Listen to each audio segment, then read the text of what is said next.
And moving through the card with the second fight of the night, we got another female fight. This one is in the 125-pound division with Andrea Lee facing Natalia Silva.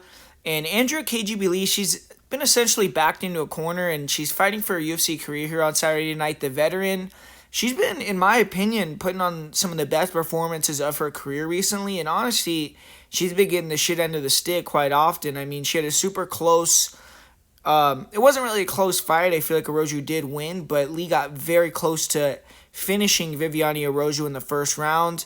Then in Lee's last fight, she lost to Macy Barber by split decision in what many people felt like was a robbery of the year candidate. So looking at where Macy Barber is in the division now, clearly Andrea Lee is still high level. The UFC is seeing a 34-year-old fighter on a 2-fight losing streak, though, and they're kind of pitting her against one of the best prospects in female MMA right now, Natalia Silva, and they're looking to kind of vault Silva into that title picture with the win over Andrea Lee here. Andrea Lee, it's a big opportunity because she's a huge underdog, and if she beats Natalia Silva, that's going to be maybe not the ranked win, like top 5 win on paper, but it's a big win for people that know about the sport, and it'll probably get Lee another big-time fight.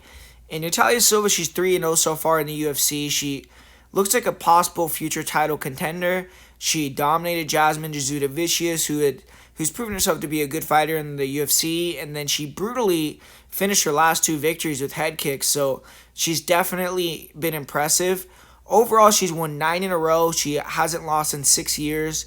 But she is taking a step up in competition here. She's facing a motivated Andrea Lee, and if Silva can get the dominant win over a fighter like Andrea Lee, then it's definitely time for a top 5 opponent next. And when you look at Natalia Silva's style, Taekwondo striker, awesome striker to watch, very fun, very evasive. She has great side-to-side movement. She keeps the distance with her left kick, throws amazing kicks to all parts of the body. She's very fast, fluid.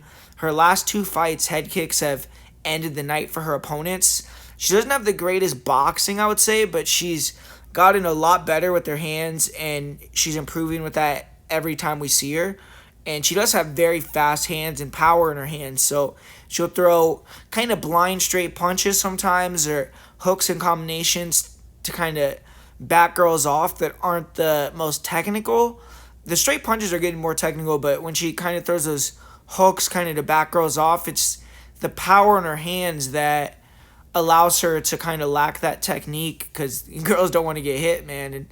And but she does throw with her hands down in her chin, kind of in the air. So an educated boxer may be able to do a little bit about that, but it's kind of like that Manon Fiorot style with Silva, where she's moving, kicking, and then when you get close to her, she'll throw heat with the hands. And even if she doesn't have the best boxing or the best boxing defense in the pocket, she can just clinch you too and take you down. So she can mix it up, and I feel like she could put the pressure on Lee. And sometimes when you see Andrea Lee feel like she's in trouble, she makes mistakes. So I could see Silva getting Lee to shoot a bad takedown, getting on top. And Natalia Silva isn't the greatest wrestler, but she looks strong in the clinch, and she does have decent clinch takedowns. She also has good anti-wrestling, and she was able to stuff, all the takedowns of Jasmine Jasudavicius pretty much.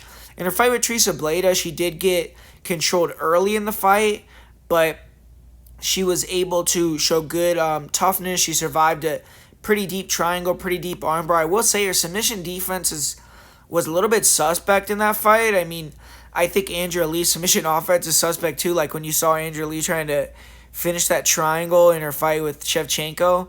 But yeah, I feel like that's maybe the one area so far that I've seen where it's like that's maybe a hole in Silva's game, is her submission defense looked a little bit whack, but her fight IQ has improved a lot. You could tell that in the past she didn't like getting hit or pressure too much. Like if you watch that Marina Silva fight, or Marina Rodriguez, excuse me, and she kept pulling guard because she does have a good armbar.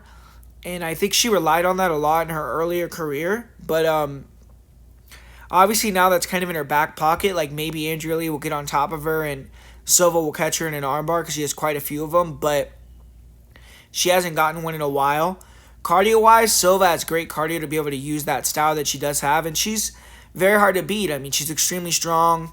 She could take you down, control you, and then she's very hard to find on the feet. She's throwing dangerous kicks and fast punches, so she's a load. But Andrea Lee, she is a great striker in her own right. She's tall, long. She's going to have a 4.5-inch reach advantage here.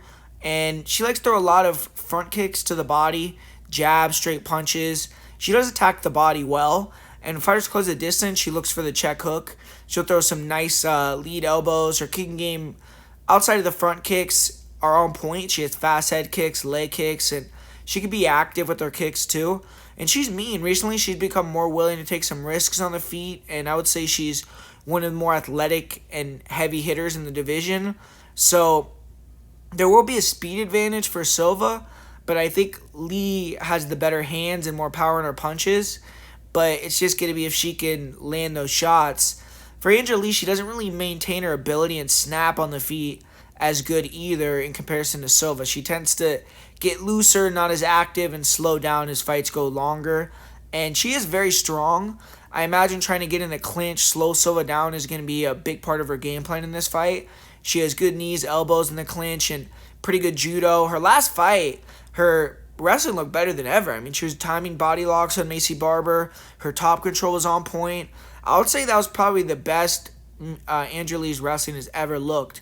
And if she could replicate that, get in a top position, she's probably going to have an advantage here. She is aggressive. She has good ground and pound. She looks for submissions.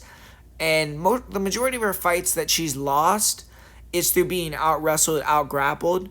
Lee does have questionable takedown defense. She isn't really great off her back. But I don't think Natalia was really shown that ability or want to take down opponents like that. So Lee's likely going to have the striking fight that she wants. But I feel like her cardio isn't that great. I think she is going to slow down. And Silva, I think the fight could be closer than people expect because Andrea Lee is by far the best striker that Silva's faced in the UFC. But I still think Silva with her cardio and her striking is going to get it done. She has the edge on the feet with her speed and her volume and the kicks. Lee early on, I feel like maybe has a chance to hurt Silva with a punch, but she can't damage her. I think she's just going to end up getting outworked. And her wrestling was effective in her last fight, but I think that Silva's going to be a little bit more ready for the wrestling than Barber was. We hadn't really seen Andrea Lee bring that out in her game in a while.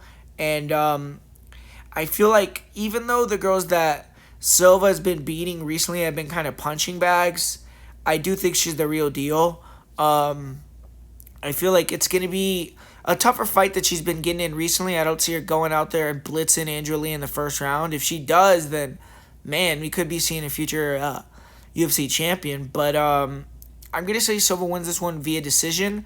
I think early on it'll be fairly competitive, and I think Silva may be a little bit less aggressive than we're used to seeing her. But I think as the fight goes on, we'll see Lee, her age kind of show. She's getting up there, 34 years old, and I think she'll kind of slow down, and Natalia Silva will take over and win the fight. So give me Natalia Silva to win via decision.